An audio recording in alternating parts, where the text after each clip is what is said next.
All right, Claire is joining us this morning. We're talking about airport etiquette, how to basically get from point A to point B, which should be your seat on your plane, the quickest way possible. And I always assume, Sonia, that people travel as much as I do, and I shouldn't, because certain things along the way, they annoy me. Yeah. One of them is making sure that you arrive early at the airport. It's so annoying when someone comes up and they're like, I'm leaving and I got here late. And okay, set your alarm. So how early do you think you should be? International flights, 3 hours. Domestic, 2 hours. Go have your coffee, go have your breakfast, go have dinner, but get there early. And then it's stress-free. And it doesn't annoy people along the way who got there in time and are waiting in the lineup just like everybody else. And totally relaxed, no care in the world, right? No care in the world. Weigh your bags ahead of time. So I have this little thing that I actually travel with, and a lot of people I see when they're checking in and they're having to unpack things, put them into their carry-on because they're overweight. Often this happens on the way home because you've bought things. But you can pack this. It's very, very small. Nice thing about a luggage scale is that you don't have to try and do it on your bathroom scale. You can get them for like $10, and they work in pounds and kilograms. Do you? Yeah, I know my husband gets on the scale, he'll pick up the bag, and then I look, okay, it's this weight, and then we subtract his weight, and that's how we do it.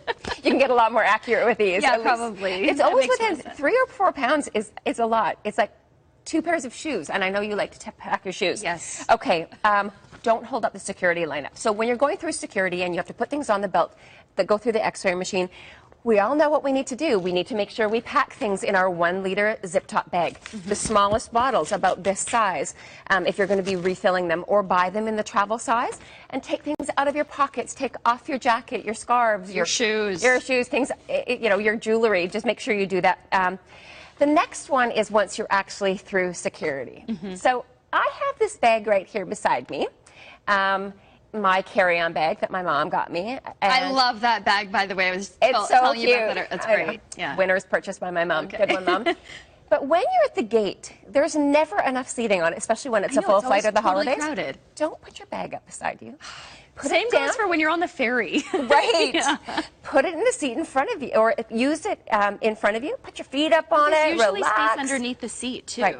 Same things for napping on the floor. Especially in the gate area, people having to navigate around you with their bag and they're carrying things. It's just...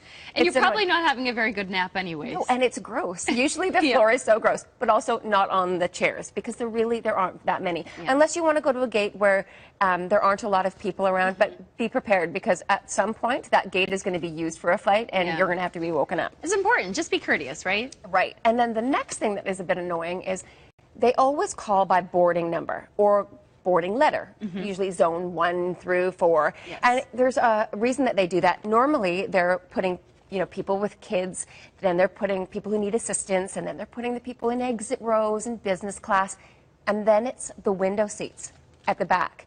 And then they move their way in.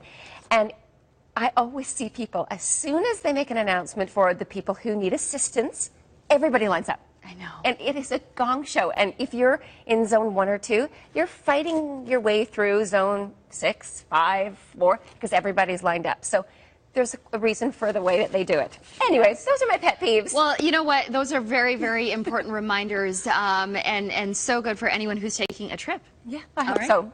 Some deals? Yeah, quickly. We have time? Oh, quickly. Okay, Vegas. 2 dates in June, air and 3 nights hotel for $249. The next one I have is a